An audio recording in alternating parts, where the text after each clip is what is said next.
Cheeky clap. Oh, hey, sorry, I was just watching content on my favorite device using my favorite earphones made by my favorite tech company. And to say that they aren't the best tech company out there is frankly kind of insane because they make the best stuff, bar none, and they just had an event today. Now, some people will say that Apple is I can't scoot forward. Some people will say that Apple has fallen behind and that they're just following the trends set by other companies and that they're not actually original. Now, that, of course, is incredibly offensive to me, and it's probably sexist and racist too. I'm just waiting to hear what CNN tells me to say. But until then, I want to show you what Apple announced today and why it totally didn't suck. Now, the first thing they announced was the Apple Watch Series 3, and this, of course, redefined what an awesome company they are and how incredible their watches are. And here, as you can see on screen right here, we have a sort of racially ambiguous man diving as you scroll down, and it now has cellular, so you can make calls while not even holding or having your phone anywhere near you. They did a demonstration of this with a lady on a freaking board calling from the middle of like an ocean or something. It was crazy. Now, I don't need to tell you, but you're clearly not going to get this anywhere else. No company is doing this out there. Well, I mean, except for Samsung, who last year announced the Gear S3, similar to the Apple Watch Series 3, which they announced today, about a year later. But the S3 isn't able to do cellular stuff. Oh, okay. So it does have 4G, LTE, and Bluetooth. But oh, and you can make phone calls on it. All right, that's kind of cool. Well, at least you like can't pay with it like you can with Apple Pay, because that would just okay. Well, they have that too. They have speed and heart rate and altimeter and stuff. But when it comes down to this, it's all about practicality, right? An Apple Watch lasts like 12 hours if you're barely using it, and this one will probably last a little shorter than that, because it does have wireless connectivity, but that doesn't matter because you're getting so much more out of it that it ends up on top. So this watch probably lasts like a couple hours. Maybe you have to put like a AA or a D battery in it or something. The Gear S3's battery lasts up to 3 days on a single charge. So you can venture further wherever you're going. When the battery gets low, the wireless charger lets you power up without slowing down. But like, this is the thing, like, sure, Apple is doing all of this after Samsung did it, but it's okay, the watch was a hard one. Moving on to the iPhones stuff. So the next thing Apple announced was the iPhone 8, which is, of course, the follow-up to the iPhone 7. And this, even by itself, is fantastic and stands against anything that any other company is putting out there, okay?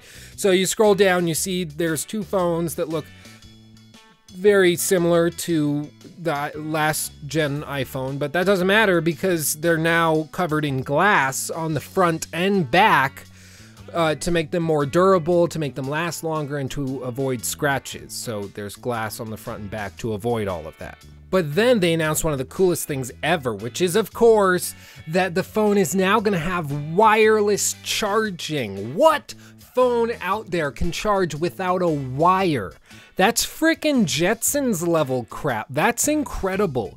We're living in Star Trek. That's Star Trek right there. Now I know what you're thinking. The phone looks super similar to the old one and doesn't look like they did anything new at all. It's just the same phone re-released with some new parts and stuff for a higher price. Look at this. So this is the screens. They are apparently new for some reason that is not really clearly explained, but they're new and they are rectangular in shape, to be fair, like the old ones, they're flat screens, but that's because flat is the best shape of all the shapes, which is why the ancient Egyptians covered most of Egypt in flatness instead of just pyramids. Pyramids were one of their lesser favorite shapes, so they put them in a few spots, but everything else was flat. That's because flat is the best, the best thing, which is why that is like that. And then they talked about the camera a bunch. As you can see right here, you take pictures in a portrait mode, and then you can change the lighting in the camera app. So it's kind of like what you would do in Instagram or Snapchat or Facebook or Twitter or your typical camera app, but it's in the iPhone now, which makes it better. And that's the iPhone 8 right there. I mean, it's really a step forward. It's innovative. And I know what you're thinking, innovative. Do you even know what that word means? I do know what the word means. It means to introduce something new or make changes in anything established, which iPhone 8 is doing. It's putting stuff in iPhones that haven't been in iPhones before, like new parts. Now, I know a lot of people will be upset with me if I don't show both sides. So I looked up the lead competitor for iPhone 8, and that is Galaxy S8, which is the next flagship phone at this price point. So I pulled up the website from Samsung because I'm so confident that the iPhone 8 is better. I'm willing to look live with you right here at what it is. So look at this. Infinitely amazing. It doesn't even have a period. They don't even know how a sentence, how to sentence. They don't, it's incompetence right there. Infinity display, big, brilliant, HDR certified. What, HDR? Oh, I can make PB&J. I can make those things too. Cameras, sharp, smart, sharp, selfie friendly. Okay, who cares? Selfies are for children and terrorists. Bixby, okay. Hi, Siri knockoff, who cares? 360 in VR. We had that with Cardboard from Google, so we don't even care. So, like, look at this. Okay, they have fingerprint sensors and cameras and stuff. Okay, so does iPhone 8. Where does the phone... Oh, the screen's actually curved. Well, that's kind of cool. I mean, well, it's kind of cool, but it's stupid. It's stupid because who's going to need a curved screen? Like, it doesn't matter. The screen isn't better than the iPhone 8. It's not like it's, well, that, I mean, that does look kind of cool. But anyway, like, who cares about the screen if it's curved or not and has, like, zero bezel and is super bright and OLED and everything? Who cares? Who cares? We've had that before in other Samsung phones, not iPhones, but we've had that before in other Samsung phones. So it's not new. It's not innovative. They've already done it. They're copying themselves. That's how much they plagiarize, that they're plagiarizing themselves. That's immorality. They're bad people. Unlock with a look, featuring iris scanner or scanning for enhanced security, face recognition for unlocking the phone right away. Who cares? Who cares? Facial recognition, scanning, unlock, garbage crap. I don't care. No one else does. This is garbage. No one would use that. You use the fingerprint sensor, which is way faster and more secure, so why would I care about this? That's idiotic. So as you can see, not sold. iPhone 8, way better, but Apple didn't stop there. No, they announced the iPhone 10. They just pulled a Windows, totally skipped over the 9, didn't even think twice about it, went straight to the 10. So they have an iPhone 8 and an iPhone 10 for some reason. Well, their naming scheme is complex. I'll give you the naming scheme criticism. I will admit it's a little confusing. I don't know what they'll do next year, but probably 11 and 9, maybe they'll just catch up to each other. I don't know. But once you go to the website and you scroll down, you see the phone. It turns into an iPhone with this infinite display. Well, not infinite, that's Samsung. With this big screen. is another word for big.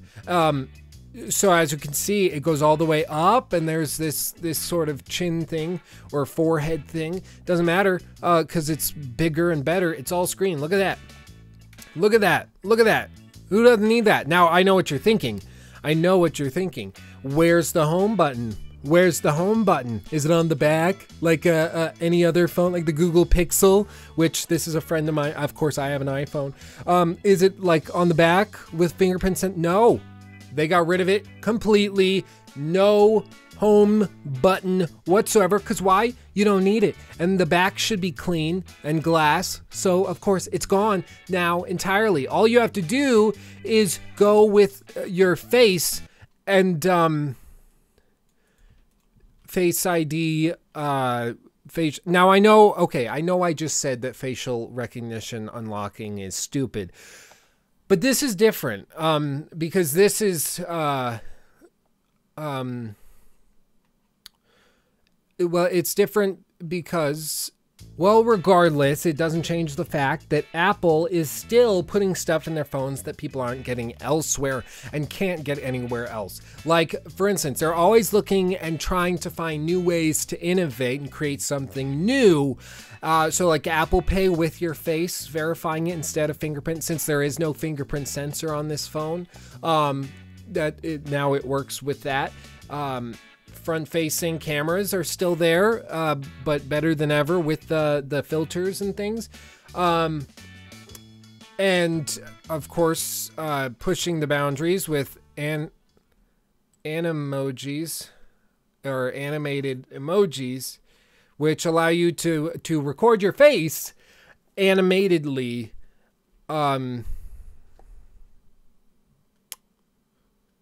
That's kind of stupid. And this phone also has wireless charging. It doesn't come with a wireless charger. You'll have to get one, but it's there. And like, they wouldn't necessarily include one because they're expensive and you wouldn't want to pay more for a phone if it had wireless charging.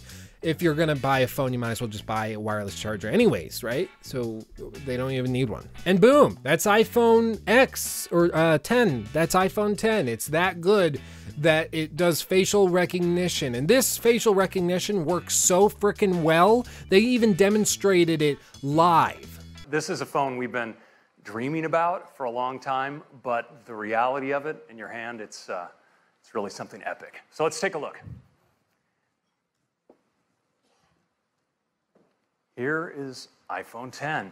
Now, unlocking it is as easy as looking at it and swiping up. And, you know, let's try that again. Ho, ho, ho. Let's go to backup here. Okay, they had like a couple glitches, but then it worked. Okay, so it doesn't matter if they had a couple glitches. Everybody has a couple glitches, okay? It happens. And what does Samsung even have to compete with this? What, the Note 8? Oh, that's their flagship? Apple is charging $999. They're all nines, all the same number. That's uniformity. That even is artistic in the pricing. Samsung, they have the Note 8 for about that price. I mean, what does that even get you? It gets you do bigger things. Guess what, Samsung? It's not the size that matters. It's how you use it. Okay, I've heard that probably every day of my life, and it holds true. I think you, Samsung, should learn from it. Whoa, we got like a curved display. We can have a stylus that goes into the phone and allows like really precise movements and drawings and note-taking, even when the screen's off. Okay, whatever. Oh, look, you got a big screen. Oh, good for you. Oh, we can curve it, and look, we got pictures and crap and expandable memory to well, okay, that's nice. That's pretty nice. Oh, and if you order the Note 8, then you can get a free Gear 360 camera or 128 gigabyte memory card that you can put in your phone and a fast wireless charging pad for free. Well, that's kind of cool.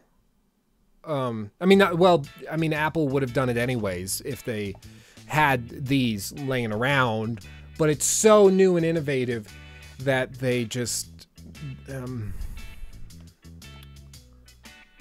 it. Like, okay, Samsung has more choice and variety in their phones, and you can like use expandable storage, and oh, they have fingerprint sensors and iris scanning and facial recognition, and they have wireless charging pads that can come with the phone, and oh, they have audio jacks, but when it comes down to it, you know, iPhones are just,